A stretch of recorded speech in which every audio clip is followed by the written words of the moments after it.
Salam gaderly dostlar, merhaba vatandaşlar. Gelin bugünkü videoda näme ile söz başı öğretmenliğini öğrenelim. Bizim ilk öğren etmeli adımı şunu geçeceğiz ve şu söz başı duracak sahifani boşaltacağız. Bundan sonra şu yukarıda görülen silke yazılı pencereciğimize geçeceğiz ve bundan şu aglavlenya gireceğiz. Evet, gördüğünüz gibi berde pencere peyda olur. Şunun birincisine basacağız. Ve şu yerde söz başı peyda oluyor. Gelin. Derhal yazalım ama söz başı deyip.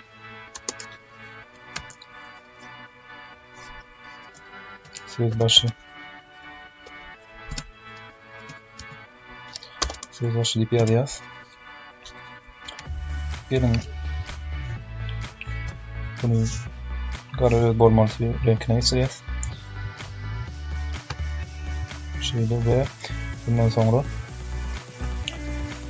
bu adına şriftinden Times New Roman'a koyacağız. Talaba layık olur ve ortaya geçirme için geçenki videoda açmalı. Şöyle yerdeydi ortaya geçeceğiz. Ve ne birinci videoya bunu yerine için belli edeceğiz. Şuraya belli edeceğiz ve şu silkada добавить text şuna basacağız ve urven bar şuna basacağız ve söz başında dolanacağız ve обновить tablisi boşluğunu yani otomatik özü peyda oluyor söz başı ve bundan sonra ikinci böleceğiz. Gelin glava 1'e belli ettik ve добавить text buna urven bar edeceğiz. Urven 1'e bastık ve aşağıdan yine обновить edeceğiz. Обновить silikon.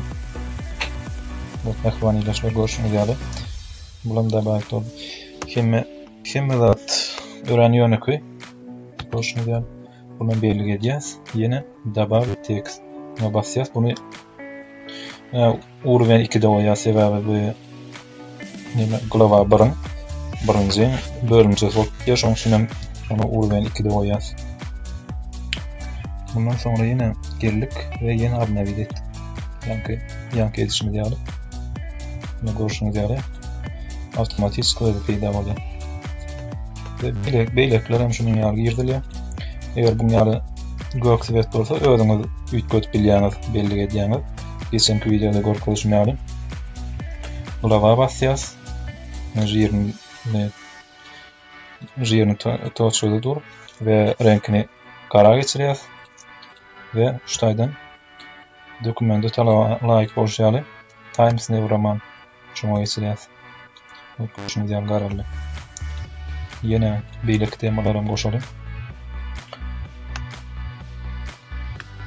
Koşumuz yan etmesi yönük. Silke добавить text. Kullanma organik oluyor. Yine bir yerimize geliyor. Bunun обновить edeceğiz. Şunu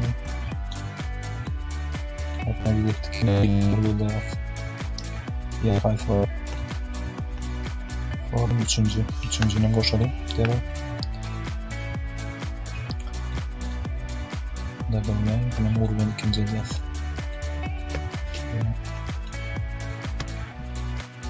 Yine обновить edeceğiz. Обновить silikon. Gelin inne glava ikinci olmalı şu bir yerde. Glava ikincinin de bağlayalım. Koşalım. Glava 2. Bunu bilişiniz yardım arkadaşlar. Yani bu ikinci bölüm oluyor şu için urven 1 edeceğiz. Urven 1'inci de koyacağız. Urven 1'inci de koyacağız. Yardım edeceğiz. Yardım silikon. Ve bundan sonraki kalanlar hem ekran ilaçları edilişim yani. Hiç ile çalışırımda kıyın zadı yok. Bilmesem şunun yerde ediliyor.